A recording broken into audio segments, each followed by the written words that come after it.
Hey there. Hey there. Hey there. It's Robert. How many hey there's does it take to do an intro? This is probably the fourth or fifth hey there that I've done. Anyways, this is Robert Budd, and you are listening to The Robert Budd Show. Thank you so much for tuning in, and I love to put bloopers on my show because that's real. If I was scripted out and I said everything perfectly, then that would be inauthentic because I am not perfect. Anyways, so welcome to the show. If you're a new listener, thank you for tuning in. If you are a return listener, thank you for tuning in again. Really appreciate it. On today's show, I interviewed Ben Edwards, and Ben is a marriage and family therapist and a violence specialist. He's not violent. He's a violence specialist. So we get into that. What exactly does that mean? And what he does for a living. So why I want to interview Ben is that he's such a great person, and I would go so far as say he's a beautiful soul. He's always inspired me to just really be at ease in my life, and every time I'm around him, it's just very comfortable. And when you're hanging out with somebody and they just make you feel comfortable and at ease, and you're able to say whatever is on your mind. Assuming that's why he's been very successful at his business as a therapist, because people are very comfortable around him. So we get into what inspires him, who's influenced him, what actually he did before he got into therapy. He wasn't always a marriage counselor and family therapist. So anyways, we dig into all that, and it's a really beautiful interview. So I hope you enjoy it as much as I enjoyed speaking with Ben. So without further ado, here's Ben. Okay. So what I'd like to ask everybody for a sound check is, what did you have for breakfast this morning, Ben? I had a banana and water and some bacon. Was that pre-workout, or what would you... Banana was pre-workout. And water. And water. Awesome. And a cup of coffee. Is this... I have to have my coffee. Just one cup? Just one cup? Just one cup. That's my daily dose, one cup. It used to be, I would go through, I would drink coffee till 3 o'clock in the afternoon, 4 o'clock. And then I noticed my sleep pattern. Yeah. Right? And then I said, okay, I can't drink before noon. And then when Deb and I moved back here, I have a cup of coffee at 5 o'clock in the morning, and that's it. I'm done. Yeah, just gets the motor running and yep. Kind of a comfort thing. Do the 6 o'clock workout, which really gets the motor running. Yeah. And then I'm off for the day, right? I can do whatever I have to do. Yeah. In my day. Well, I've been catching myself being totally addicted to coffee. It's just like a comfort thing for me, and I like adding different things to it. Like I play around with the bulletproof coffee, and then I put a little play around. My wife gets this chai mix, so I throw that in there instead of sweeteners. I do whatever I can to stay away from sweeteners, and so I got to add something. I don't really like the taste of coffee necessarily by itself. So coffee by itself, and you probably don't use milk, right? No, I don't use any milk in there. Almond milk or anything like that. No, sometimes I'll use some coconut cream out of the can, just to make it a little creamy. But yeah, and that doesn't separate, doesn't coagulate, doesn't separate. You just mix that in there, and then it's almost like cream, but not. Coconut cream out of the can. Yeah. I have to find that. So you learned a little about me. Find that. Yeah. Well, thank you so much for being here. I really, really appreciate it. And I've been I was just telling you before we push record that relationships are always in conversation. We're always talking about relationships, whether in relationship with your wife or your husband or your friend or your mailman or something like that. And what I was thinking about that is we're always in some sort of conversation with relationship. And so I was like, I'm going to talk to Ben about what it's like to be in a conversation about relationships, on the front line. So you're a family therapist. I'm marriage and family therapist. Yeah. What do you tell people when they ask you, like, you're out and you're at a social event? Like, what do you do for what do you do? What do I do for a living? Yeah. I'm a marriage and family therapist. My specialty has been in violence. So, most specifically, domestic violence. So I've seen the raw end of wives, husbands, children, the effect that it has not just on their nuclear family, but the ripple effect it has on their extended family, but then even the community. Because you drive down any street in the United States and you count off 1, 2, 3 houses, one of those 3 has domestic violence occurring in it. Wow, 1 out of 3. Yep. And that's a struggle for power. So you're talking about communication. The communication is trying to be a powerful communication, one overriding another person. And the cooperation and the compassion and caring about another person falls away over time when they're in that type of, and children, the effect it has on them is children go away and hide and don't want to see it, but then eventually they will probably find themselves in that kind of relationship anyway, because that's our nature, is to be drawn to what we know. Mm-hmm. Yeah, that's what they see, what they know. That's their norm. That's a norm. Thing like that, yeah. And I just asked you a little earlier that you said you had never really dived into. Is like, what's that like for you being on, I would consider that the front lines of, therapy and communication and, It's been a good living.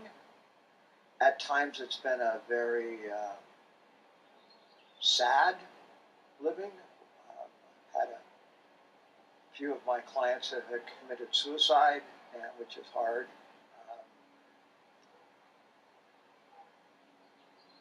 But you introspect about what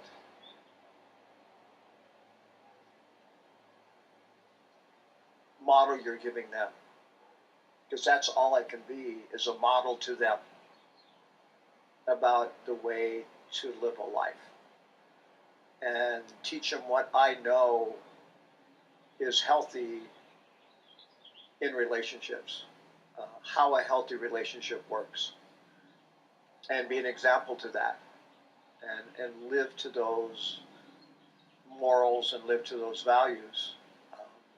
And been doing it 20 years. And this is my last year. August is retirement. Is it? It is. Oh, I heard about the vacation, but I didn't know that was because of that. Yeah, that is the launch. And Deb and I will be, my wife is also a marriage and family therapist. And we will be spending time together, more time together. Being therapists, there's a lot of time working. Yeah. And we've had an amazing 20-year relationship. And we want to have more time together. And the only way we can know to do that is in our beautiful home, but also traveling and seeing the world and different parts of the United States and just having time together. So when you say you're like a model, how is it? I mean, do you like train couples in listening or communication, and does both parties there, even though they're great question. Yeah, so often when it came to couples, my wife and I would work together with the couple, and we would sometimes model communication to them. And we would have them practice. listening skills, understanding what compassion is, understanding what empathy is, understanding, how to just be present with another being. The eye contact, the nonverbal communication is more than even the verbal communication. We communicate so much more with what our body does than with what we say. And so being present, you often see a couple, husband walks in the door, says, "I'm home, honey," and then all of a sudden he's gone down somewhere to do whatever, change his clothes or whatever, and she's upstairs and wanting to connect. How long does it take to walk upstairs, give your wife a hug, say, "Listen, I'm home, I'm just glad to be home"? Or the same thing with the wife. It's like, two important parts in relationships is coming into the relationship and leaving the relationship. How do you enter? How do you connect with that being? And then how do you say goodbye to that being? And this could be daily or like beginning and ending a relationship type thing also. It could be beginning or ending, or it could be moment to moment, right? I'm going to go downstairs and do something. I'm going to work in my garden. Am I just going to leave and not say anything to my wife where I'm going? Is that fair to her? Is it fair to just void that because of my need down here? Or is it take some moment to say, "Listen, I'm going down to the garden. I'm going to pick some vegetables for dinner tonight"? Just letting people know what's going on is such an important part of communication. Yeah, that's and relationships. That's huge. I totally got something for myself that I take that for granted. Just leaving and like, oh, that doesn't really make a difference, but in a bigger scale, that makes a huge difference. And it's like the small stuff is what really counts. The small stuff that turns into that bigger scale. Somebody sent me a thing the other day. It was about, if this is the last time you're talking to somebody, or the last time you're seeing somebody, what do you want to leave with them? How do you say goodbye?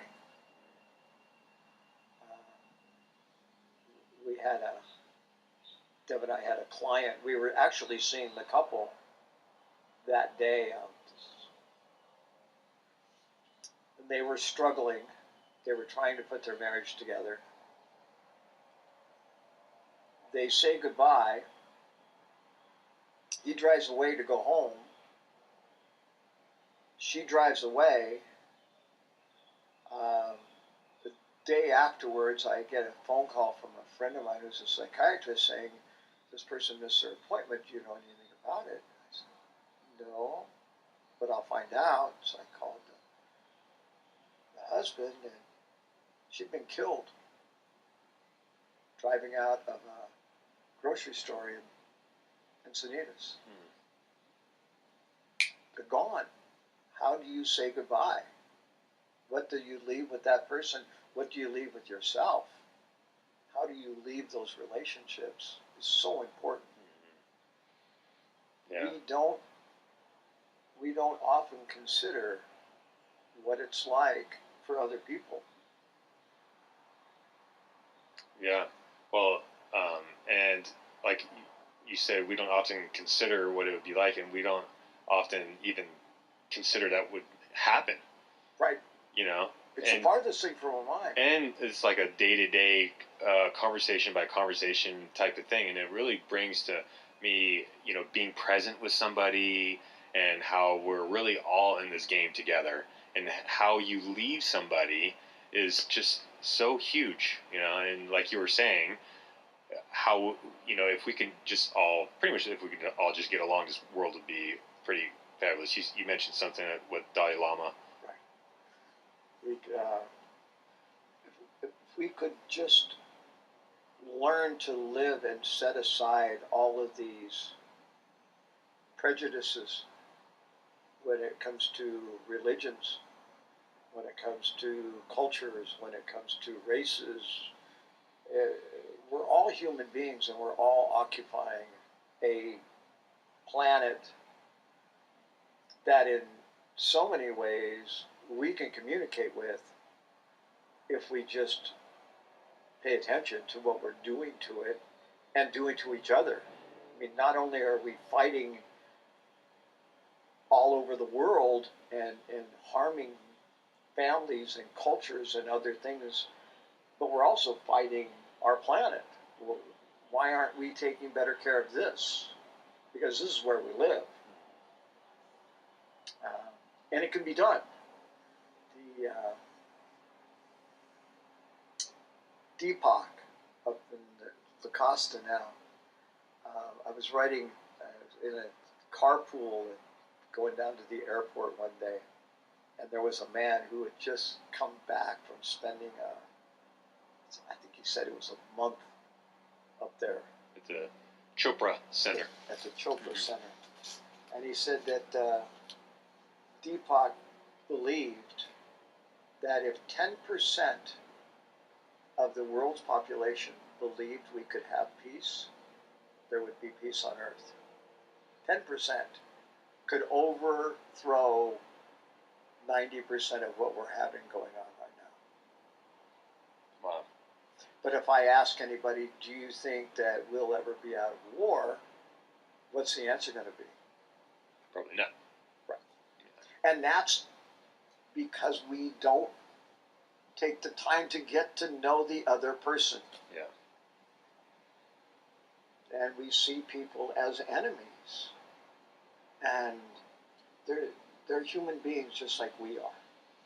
You find that the violence that happens, it could be, in the world or inside of relationships, is just a lack of communication. It's definitely a form of communication. The violence is definitely a form of communication. Yes, and, it is. You find that the violence has happened because that's whether that's their form of communication, or that's the only way they know how, or how does it escalate? Can you see it coming? Can you? Oh, and you see it build up. Yeah. And most of that is due to fear. The person is afraid they're not going to get what they want. So what are we going to do in order to get what I want?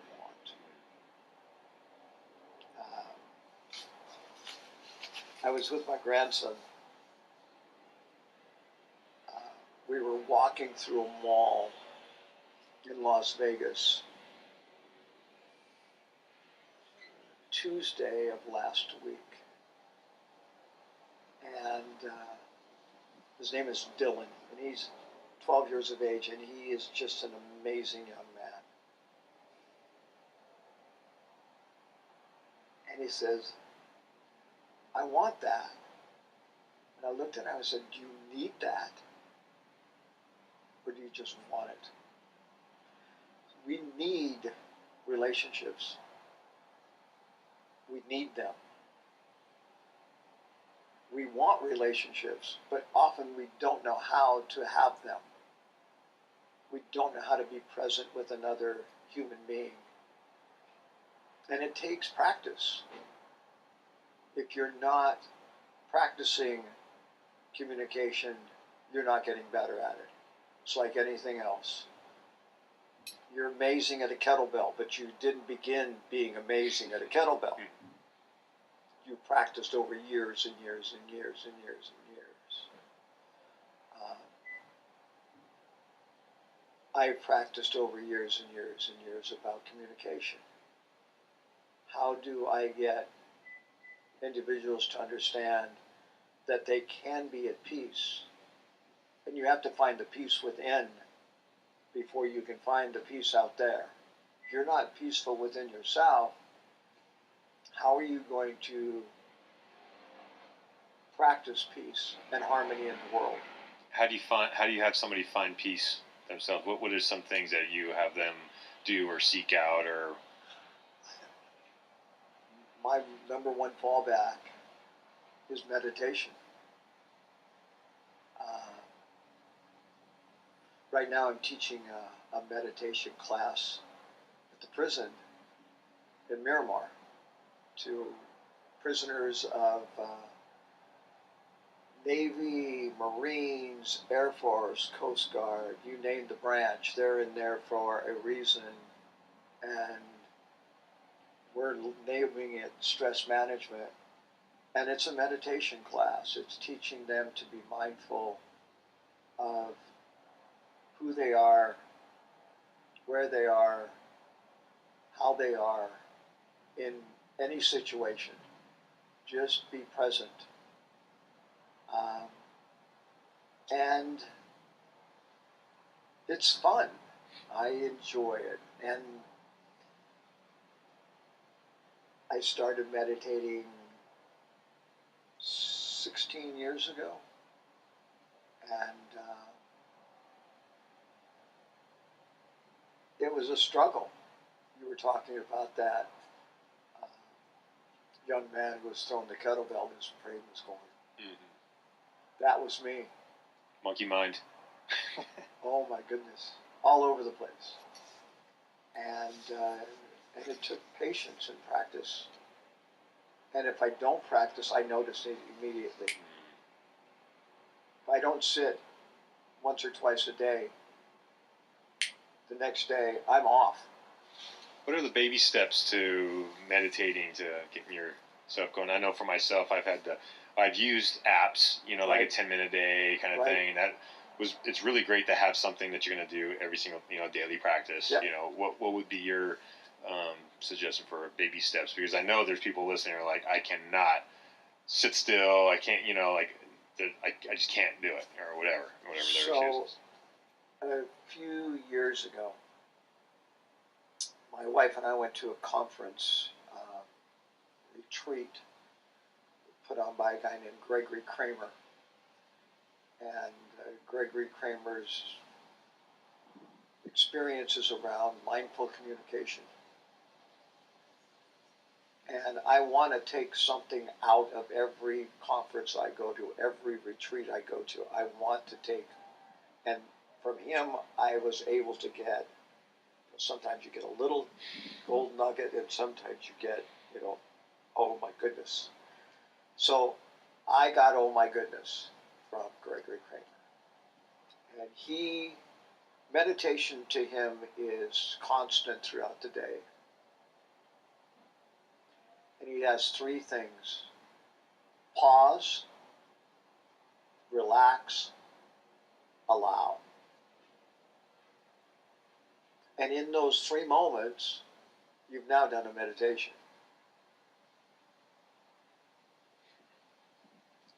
Interesting. Pause. What is there? What's around us? Relax into what is happening. And allow yourself to be present in that moment. And it works. So my second class where I teach meditation, that's what I give them.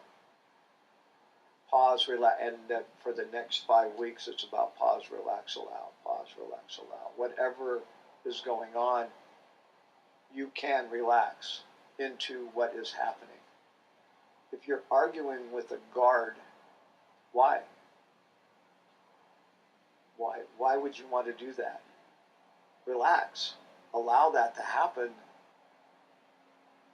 and then move on to the next moment. So, what do you find is the biggest piece to communication or a healthy sense of communication? Is there a piece like maybe listening or being present or something like that? So remember the movie Avatar? Yeah, I love that movie. My Right? voice says, you love that movie. I love that movie. So, fairly early on in the movie, the princess is running along on these leaves, right? And she comes into this encampment, and the individuals that are in the encampments open up, and she runs up to what looks like the king, right? And he's dressed exquisitely, and the communication that they have is, I see you. And she says, I see you. That's communication. When you can see another being, wherever it is, in the grocery store, little kid playing, see them. That begins the communication process.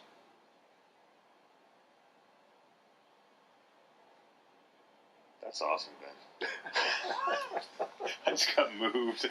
Right? Oh, yeah. I mean, whoever came up with that, wrote that script, was insightful. Yeah.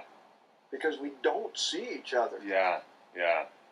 Yeah, that whole movie is insightful. I mean, it's like, I love that. Yeah. The whole movie is what we're doing to the planet. I mean, the oh, whole thing. My wife does not like sci-fi movies, and that was one she sat through. Yeah. Right. There's just so much to that. What or who has had influenced you to become a therapist?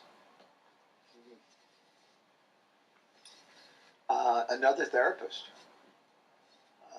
She was in Escondido. Her name is Jackie Gang.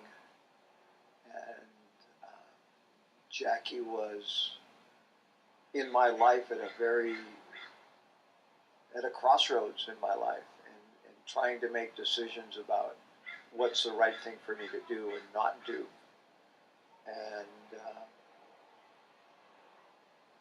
I was with her for probably almost a year, working with her.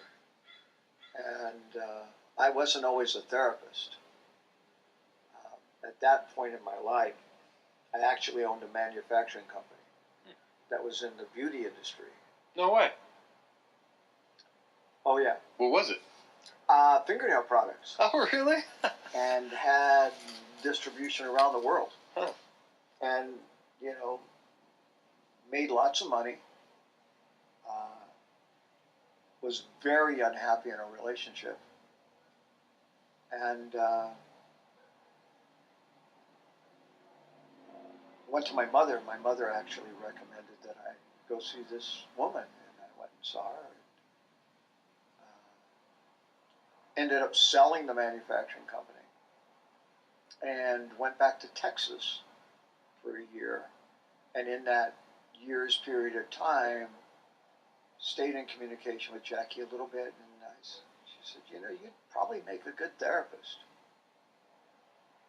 So I looked into it. And after a year's commitment in Texas, I came back to San Diego, and within a very short time enrolled at National. And interesting story. I enrolled at National. My wife, Debbie, had enrolled at University of San Diego 3 months before I did. So we're running this parallel life, which we've done since we were kids. We've run this parallel life. She's studying at USD. I'm studying at National. I'm in an internship in a women's shelter, counseling women and their children that have been abused. And walking down this aisle,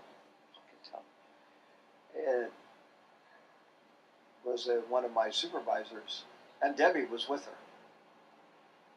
And she went to introduce me, and I said, "Oh, you have to introduce me to this woman. I've known her since she was 15." And so our relationship launched about that time. We've had just 20 years of working together as business partners, as therapists together, as husband and wife, but more than anything, we have an amazing friendship. And I think as I get older, I'm approaching 70, not that long from now, love changes. And the passion is still there. The love is still there, but the friendship is just continues to develop and caring and loving one another is the most important thing that I found in my relationship with her. What did the other therapists see in you that had her say, if you know, had her say that you would be a good therapist?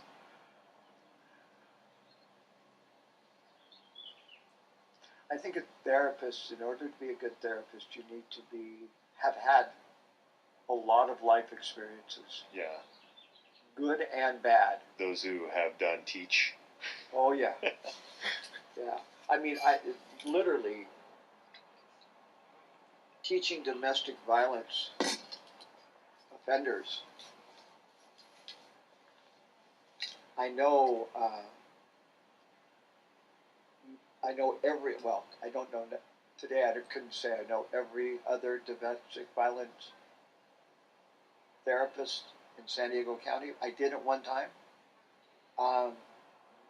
None of them had ever been arrested for domestic violence. I have. I've been in jail for it. I've experienced it. So when I talk to these men, I can relate to the suffering they're going through. I can also relate to how difficult it was for them. But I can also say, hey, there's another path you can take. You don't have to go down this road. You can lead a different life. And it's going to take commitment on your part. It's going to take understanding on your part. It's going to take forgiveness of yourself. And that's what Jackie saw in me. Well, when I said those who have done taught, I had no idea that. Yeah. Thank you for sharing that. I mean, that's yeah, something that I don't know if you wanted in public or whatever. It's I don't been think in you public care. before. Yeah, and that's what my experience with therapists when I was getting divorced. It was recommended that I go see a counselor, Yep. and I walked out of the counselor. I said, You're a mess. You're more of a mess than I am. So Right. Yeah. And there's many of them that. Yeah, which is great because you like you said you have the experience and like both sides of the the fence. You've been there. It's like me. Like I teach fitness because I was a fat kid. I was heavy, so I know what it's like to be teased, to be heavy, to have to lose weight, all that kind of stuff, right? So those who know, teach it. Like, it's almost like, I don't want to trust a skinny cook. Right. Right. No offense, Lindsay, you're skinny and you're a cook, but. Oh, yeah. It gives when you've had experiences like that, it gives you a completely different perspective on life. Yeah. You see that change is possible. And working with the kids, I'm a child whose mother was an alcoholic. And seeing that alcoholism, no wonder there was strife in my home. Not violence, but not physical violence, but certainly emotional violence. They loved each other, but how do you show that? how do you show that you love somebody? Do you pass out at 7 o'clock at night? No, I mean, that's not. I want to be present with my partner. So, substances, not in my life. That stopped 27 years ago, and I haven't missed it.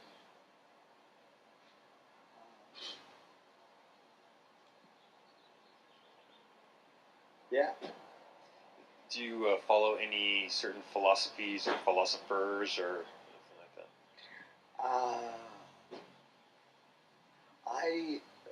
I'm eclectic when it comes to this, I think. That's great.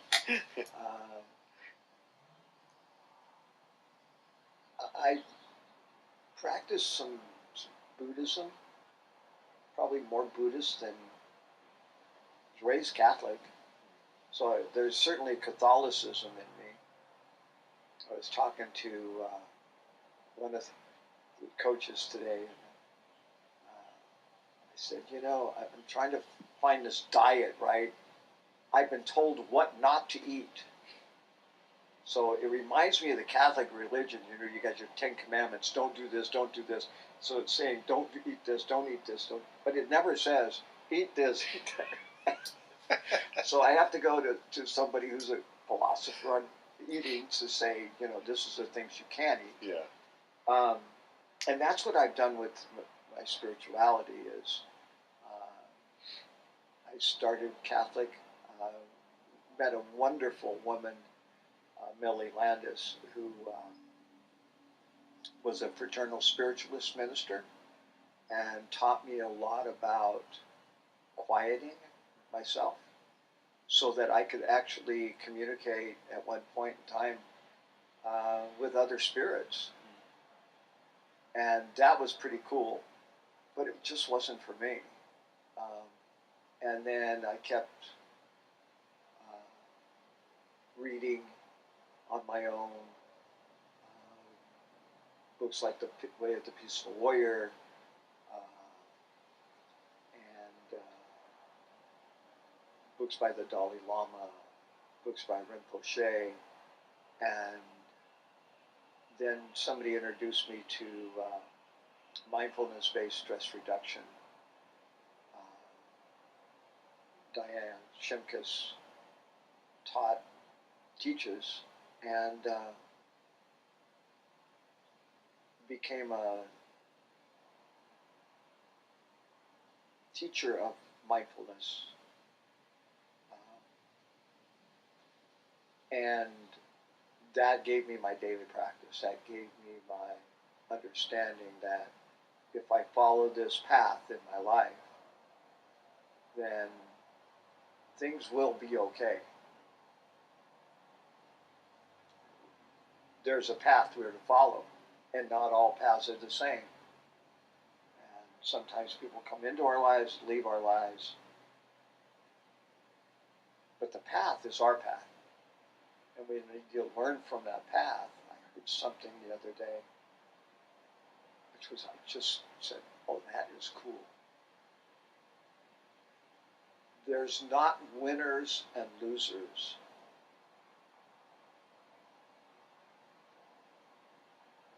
There's winners or learners. We have to learn. Every day is a learning process. Whether I've known that you've gone to like silent retreats and stuff like that. If there's something like one of the big influencers in your life that you've I got a little background music on this. A new call. What's influence, like a big influence, like if you can tell people, maybe a stepping stone into communication or relationship or spirituality? What has been things what would you suggest? Would it be a silent retreat? Would it?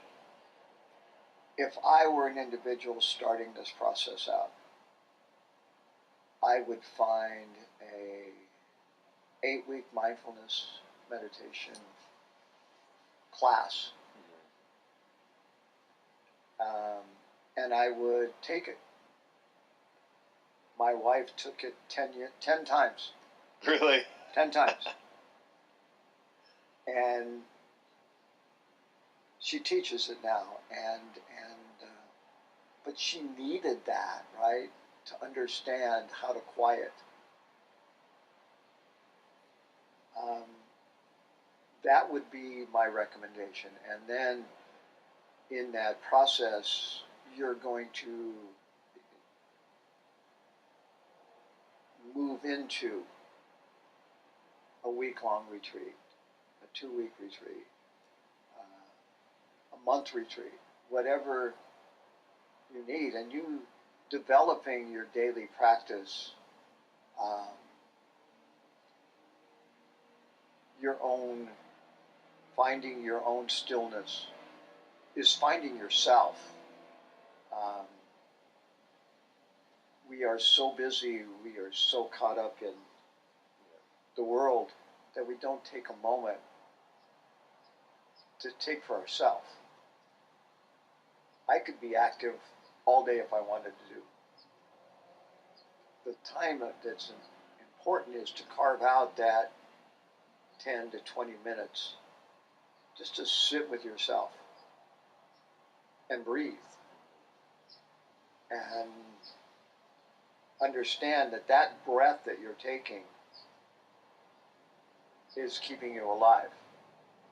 In your mind, people worry about meditation. They say, well, I've got to blank my mind out. I've not had that experience. I mean, there are times during meditation time where it gets still. Yeah. But most of the time, it's still. And it's allowing those thoughts just to your brain has thoughts. Let that thing process and leave, and other thoughts will come in, and oh, by the way, there was just a plane that flew over us, right? If you're in meditation, you'll hear that plane, and it's always an experience to do that at Miramar, where jets are taking off and helicopters are taking off, right? And it's not quiet at all, but you can still and be just present with your breath and catch if your brain goes out, and just find your breath again and realize that, oh, my brain just went out and now it's coming back. And over and over and over again. That teaches you patience and persistence. Yeah. And that's what it takes to be in any kind of relationship. You have to be patient. And if you want the relationship, you have to be somewhat persistent to be present in the relationship. Yeah, like you said, it takes work. Be persistent when you're in your work. Yeah. It takes work. Who do you go to, like when you need to, talk or therapy or whatever? Who do you seek out? There's 2 people that are my people that I will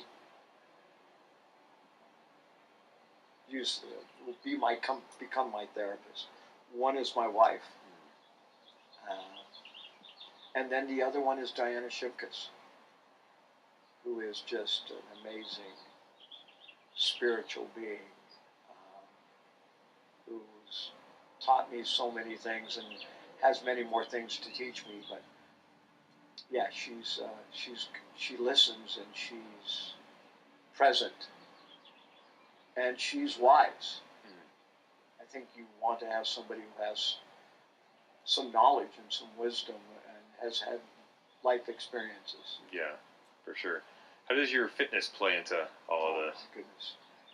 My fitness is, I tell individuals each day you need to take care of 4 things: physical, mental, emotional, and spiritual. And if my body is not fit as it can be, then I'm not taking care of the vessel that will be the mental, the emotional, and the spiritual. This is just a vessel for me. And if I keep it healthy, then it works. If I abuse it, then it's not going to work the way it's supposed to work. It's designed to work. It's a mechanism. You probably don't know this either. My bachelor's degree is in kinesiology. My master's degree is in psychology. So it's the body-mind connection that is so important.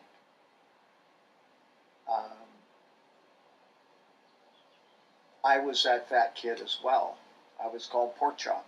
I was going to ask you, have you always been athletic and in sports? You mentioned you're a catcher. You played baseball in high school. I've always been in sports. Pork chop. My uncle used to call me Barrel. So. Right? Yeah. I get it, right? Yeah. And then the reality is, I was telling somebody not long ago, my last addiction is sugar. And from the time I remember being raised as a boy, inside my lunch was a candy bar. Every lunch I've ever had in my life as a school kid, going through the first 8 years of school, there was a candy bar.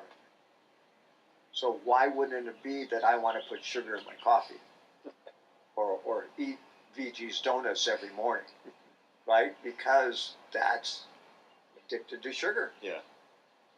And as I'm learning right now, sugar is a inflammation producer. And I want to decrease the amount of inflammation I have in my body. So going through sugar withdrawals is not always the easiest thing to do. I feel you. I'm a big fan of VG's myself, and ever since I was a little kid, we've always had sugar around. My mom's still making, desserts for my dad, and she's like, I can't have any, but I still, still making it. Your dad needs his stuff. He needs his cake. I'm like, no wonder no wonder it's like crack. My wife is an amazing baker. Unbelievable baker. And if you open our freezer, you'll find raisin oatmeal cookies and raisin chocolate chip cookies in our freezer right this minute. Yes. This is my struggle. This is my struggle. Yeah. What kind of speaking of relationships and with family, and you have a pretty big family, kids and grandkids and all that kind of stuff. 4 children. Deb and I together have 4 children, and we have 10 grandchildren. 10 grandchildren. 10 grandchildren. I didn't know you had 10 grandchildren. 10 grandchildren.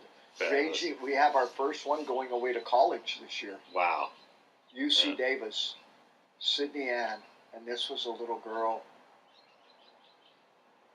who was born weighing 2.2 pounds in neonatal ICU with bleeds on her brain and all the electrolytes out of balance, her lungs not fully developed, her brain not fully developed, and now was swimming on the water polo team, swimming on the swim team, and she's going away to a very highly accomplished school, and so proud of her. First one going to college. Wow. Yeah. It's wild. How does where does your profession play a role in that? Because I know me being a personal trainer, I'm like the only fitness guy in my entire family.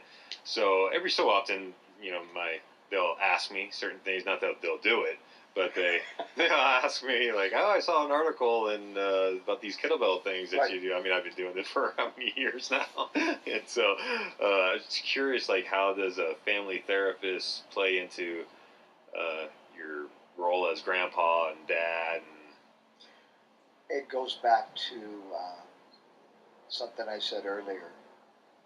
I have to be a model. So I'm not their therapist. I can't be their therapist. Deb will, if her daughter will call at times, and Deb will say, "Do you want me to be your mother, or do you want me to be your therapist?" That's a great line. Yeah. Right? Yeah. I've not had the kids ever ask me about therapeutic things.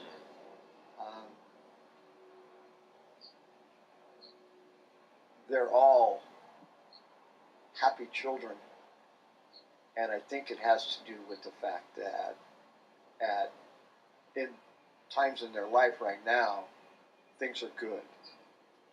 They're happy. But things aren't always going to be good. You know,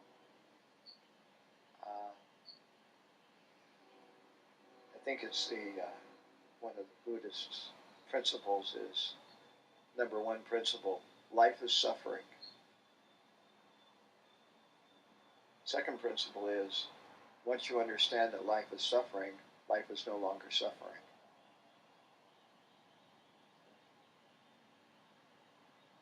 So there will be suffering. It's how do they act during the suffering, not react, because reaction, you're not pausing, allowing. You're not allowing that moment to happen. You're fighting it. It's happening. So allow the suffering, understand the suffering, and learn from the suffering. How did it get you? How did you get yourself in that position? I'm reading a book right now by Viktor Frankl. Oh, Man's Search for Meaning. Yeah. I love Viktor Frankl. Oh my goodness, great book. Yeah, and it's just that he speaks of that a lot, you know. Well, I mean, come on, he's in a Nazi German concentration camp, and he's now trying to service the people that are imprisoning them, and then watching his own humanity die. Exactly. And finding out why the ones that survived were able to survive. Why did these survive and these didn't? Deb and I went to,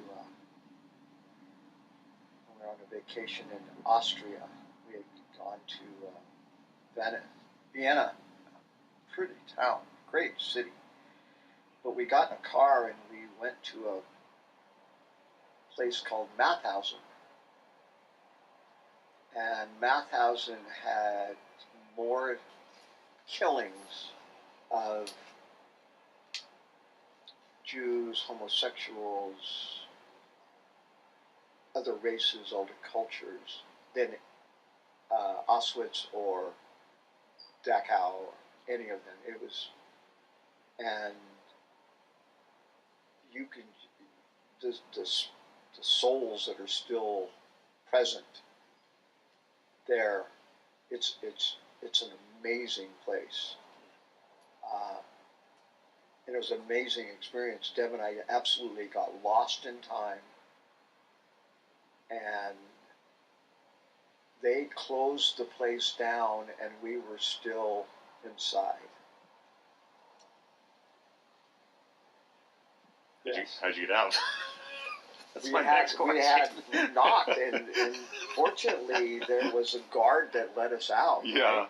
Yeah. But they had my driver's license because we had these little speakers that they gave us for my driver's license. And it was one of the most insightful moments in my life that I could be so entranced with other beings that had suffered through starvation, watching family members shot to death or burnt, or brutalized by, and the guards were treated the same way. I mean, the German guards didn't have the greatest life that existed either. They were part of this whole chaos creation. Yeah, Viktor Frankl, great book to read. Yeah, and like you said, it's it's suffering is there, and it's how you deal with it is instead of reacting. And what you said about the guards, I mean, it wasn't all their choice to be there and doing that either, and the what they had to go through mentally and was it. I've never heard it talked about like he talks about. Oh. You don't think about that side of it. I mean, like you said, we're all human beings. We're in it together, and yes, we have different circumstances. I mean, they're on one side of the gate and you're on the other, but they're still dealing with it. Their own. Oh, and watching other beings, Yeah. and the guards were not treated well either. What we do to each other, I wish we could just set all these armaments aside and learn how to communicate with each other and just share an amazing planet. That's what it's there for. Yeah. What would, if you could tell everybody something, what would it be?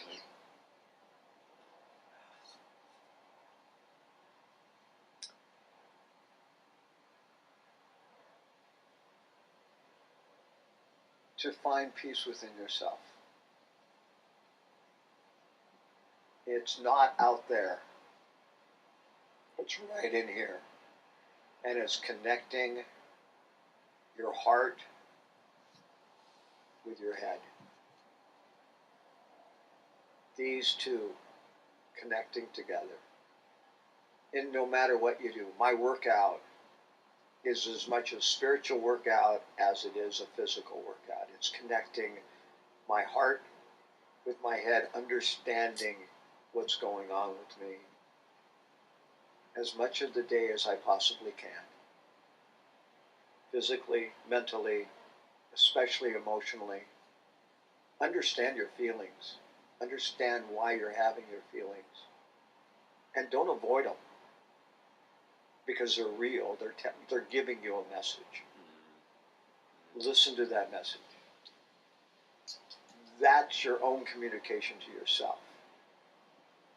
And that's probably the most important thing, is to communicate with yourself. I often battle with different, I guess, prejudice against different generations, like millennials and, like... You struggle with that? Yeah. Why? I guess stereotype and not understanding. Right. And yeah, I guess that's the biggest thing. It's like I don't get it. I don't get like the thought processes of different like the generation that follows me. I don't understand. I don't get that, because it's not how I was raised or whatnot. Right. And so just how they just how any generation, how they lead their life because of how they were raised and what they had or did not have. Right. And I'm getting it. I know why. I don't want to say I know anything, but I'm just in a constant search of understanding them more. I want to understand. I want to, obviously I want to get along with everybody. And I don't want to have like a prejudice. I don't want to say the prejudice like it's a bad thing. Right. But it's definitely I lump them. I lump. Oh, it's millennial. It's not. It's an interesting. Yeah. I have a client who says exactly the same thing. These millennials, right? Mm-hmm. and as if they had done something to harm you. I know. It's like saying those damn Gen X or those damn baby boomers, you know, it's like the same thing. Right. Know? I mean, I think prejudice occurs because we don't take the time to know the individual. We group them together, as you said, into a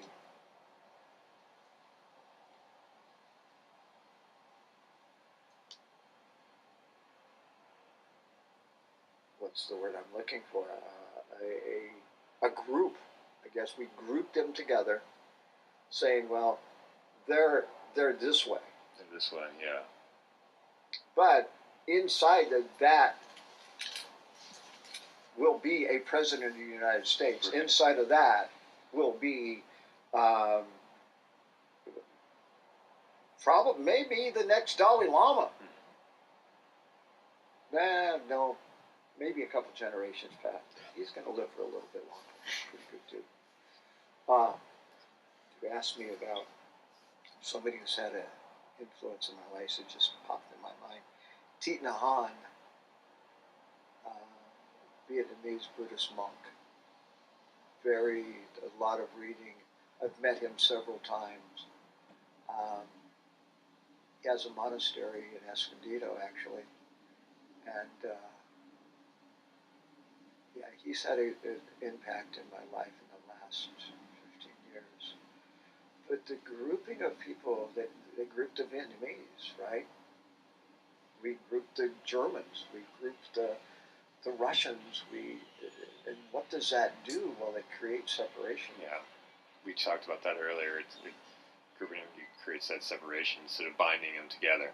Right. And that's the last thing I really want to do is create separation, because I know there, like you said, there's out of that group of that generation, there's going to be, you know, amazing things that come out of it. You know, I mean, like from medicine to presidents, all that kind of stuff. And yeah, I mean, I'm just really open about that. That I group them. I'm like, oh, it's a millennial trait or whatever, and it does create separation, and I don't want to do it, and that's what I'm in search of. That's why I'm.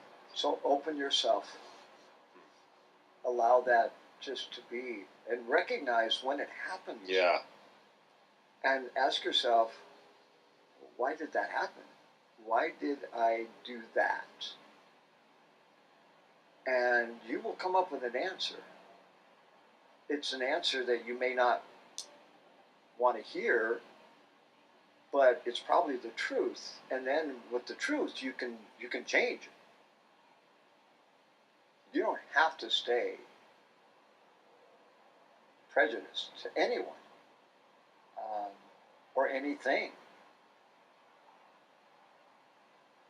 We have such opportunities, especially where we are, to experience so much that why not? Why not allow that just to be and challenge yourself to open up to that and just say, oh, you know what, maybe I need to learn. Maybe I need to meet one. Maybe I need to make a friend with one and pick their brain and do one of these podcasts. Yeah. You want to hear a funny thing? My wife is a millennial. So what you resist will persist. Okay. There you have it, right? Yeah. Yeah, special. She's got to be a special person. Yeah, absolutely. Yeah. So pick her brain. Why do you guys think the way you guys do, right? Oh my goodness. Yeah, I mean, I look at. I've seen generations, and I'm watching grandchildren grow up, right, and work out. I work out with so much younger people than myself. And watch them with their struggles in life and their successes in life and their happinesses and their sadnesses. And we were talking about Janelle the other day, right? A little while ago, and how she succeeded. I mean, she's doing what she loves to do. I had lunch with Christine, and she's running again. She seems to be happy. So life goes on.